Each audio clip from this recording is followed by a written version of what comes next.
Let's start with the most obvious question. Why do American buses tend to have long noses while European buses are flat-faced and compact? In the US, you'll notice that most buses, especially school buses and long-distance coaches, have a conventional design. That means they have a long nose with the engine placed in the front of the driver, much like a semi-truck. This design is deeply rooted in American automotive culture. Manufacturers like Bluebird, Thomas Built, and IC Bus have stuck with this long-nose design for decades. The reason? Safety and ease of maintenance. In a frontal collision, that long nose acts as a crumple zone, absorbing impact before it reaches the driver or passengers. And since the engine is in front, mechanics can work on it without having to crawl under the bus. Meanwhile, in Europe, space is at a premium. Cities are dense, roads are narrow, and efficiency is key. That's why most European buses use rear engines, where the engine is placed in the back of the bus. This allows the entire length of the bus to be used for passengers, making it shorter but more efficient. This is the norm for public transit buses and long-haul coaches alike, with companies like Mercedes-Benz, MAN, Volvo, and Scania leading the way. Rear engine placement also improves maneuverability since there's no long nose extending forward, making it easier for buses to navigate tight city streets. Plus, rear engine placement provides a quieter ride for passengers, as the engine noise is kept away from the driver and seating area. Now, let's talk about two of the most iconic bus designs in the world: American school buses and British double-deckers. In the US, school buses haven't changed much in nearly a century. The classic long-nosed, bright yellow design is a staple of American life. But why? Well, school buses prioritize safety above all else. The long nose acts as a crumple zone, the high ground clearance prevents students from getting trapped underneath, and the bright yellow color maximizes visibility. Laws even mandate that other vehicles must stop when a school bus is picking up or dropping off children. This ultra-dedicated, safety-first approach is why American school buses remain unique. Meanwhile, across the Atlantic, in the UK, double-decker buses rule the streets. These massive red giants have been a symbol of London since the 1950s. But why are they still so popular? Again, it comes down to space. Cities like London needed to move large numbers of people without taking up too much road space. Instead of making buses longer, they made them taller. And the design works. Double-deckers offer more seating while still being maneuverable enough for tight city streets. Other European countries have experimented with them, but nowhere have they become as iconic as in the UK. Now, let's get into what really makes these machines run: the engines and seating capacity. American buses, particularly long-distance coaches and school buses, typically rely on large diesel engines with high torque and long lifespans. Brands like Cummins, Caterpillar, and Detroit Diesel dominate the market.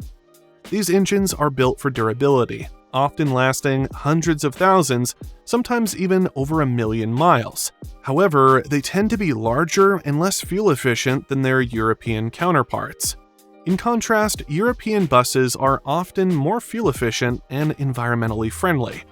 Due to stricter emissions regulations in Europe, manufacturers have focused on smaller turbocharged diesel engines that balance power with lower emissions. Brands like Mercedes-Benz, Volvo, and MAN lead in producing highly efficient engines. And with the rise of electric buses, European cities have been much quicker to adopt fully electric and hybrid bus fleets. Seating capacity also differs significantly. A standard American school bus typically has around 40 to 50 seats, while a city transit bus may have seating for around 30 to 40 passengers, but can hold many more standing.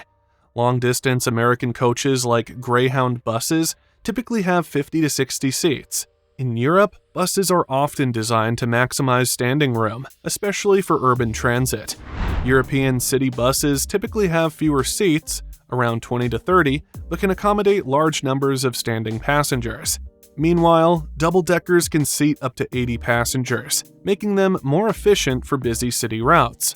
One of the biggest reasons for these differences? Regulations and infrastructure. American highways are huge, with long, straight stretches of road designed for big vehicles. This means that larger, heavier buses can operate without major issues. Regulations are relatively relaxed compared to Europe, allowing buses to be longer, heavier, and sometimes even less fuel efficient. In the US, buses can weigh up to 36,000 kilograms, about 80,000 pounds, for a full-sized coach. Europe, however, is a different story. Roads are narrower, cities are older, and regulations are much stricter. Turning radius, emissions, and overall length are heavily regulated, forcing European manufacturers to design more compact, maneuverable buses. In many European countries, the maximum weight for a bus is around 18,000 to 25,000 kilograms, 40,000 to 55,000 pounds, depending on the type. This is why articulated, accordion-style buses are common in Europe. They offer extra passenger capacity while staying within strict length limits. These buses can be around 18 meters, 59 feet long, but still operate within European city restrictions. So now the big question, which is better? Well, that depends on what you value. If you want comfort, durability, and a long-haul powerhouse, American buses are built for the job. If you want efficiency, maneuverability, and cutting-edge technology, European buses take the lead. One thing's for sure, both continents have designed their buses to perfectly fit their needs. Whether it's a long-nosed school bus in Texas, a high-tech electric city bus in Germany, or a towering red double-decker in London, these vehicles are all built for one purpose: moving people in the most effective way possible. So next time you step onto a bus, take a moment to appreciate the engineering behind it. It's not just a box on wheels. It's a carefully crafted machine built to serve a specific need, shaped by history, geography, and regulation. But what do you think? Which style of bus do you prefer? The big, powerful American coaches or the sleek, efficient European city buses? Let us know in the comments. And if you enjoyed this deep dive into transportation design, make sure to like and subscribe for more videos just like this. Thanks for watching, and we'll see you in the next one.